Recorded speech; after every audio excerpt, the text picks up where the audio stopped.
Guys, আজকের এই ভিডিওতে দেখাবো কিভাবে এগুলো ট্রেনিং ভিডিও করতে হয় মাত্র এক ক্লিকে, তাও আবার এআই দিয়ে চলেন দেখিয়ে দিই। এই এডিটিং করার জন্য আপনাদের একটা অ্যাপস প্রয়োজন হবে। এই অ্যাপসটা আপনারা প্লে স্টোরে পেয়ে যাবেন। সার্চ বারে সার্চ করবেন জেমিনি।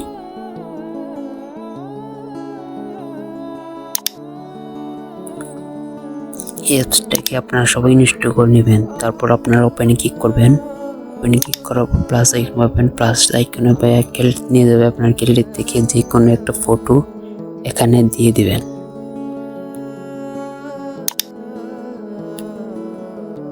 ফটো দিয়ে দেওয়া হয়ে গেলে এখান থেকে আপনাদের একটা ফর্ম লিখতে হবে। এই ফর্মটা আপনারা কপি করে এখান থেকে প্লেস করে দিবেন। এখানে আপনার যে কাটিং নিতে যাচ্ছেন এই কাটিংটা লিখে দিবেন। তারপর আপনারা কিছুটা সময় অপেক্ষা করবেন। অপেক্ষা করার পর আপনাদের এরকম হয়ে যাবে। এখান থেকে আপনারা সেভ করার জন্য উপরে একটা সেভ আইকন পাবেন। এই সেভ আইকন ক্লিক করলে আপনার ভিডিওটা আপনার গ্যালারিতে সেভ হয়ে যাবে। এই ছিল আজকের এই ভিডিওটা কেমন লাগছে কমেন্টে বলে যাবেন। এরকম এআই নতুন টুলস পেতে আমাদের চ্যানেলটাকে সাবস্ক্রাইব করে পাশে থাকেন।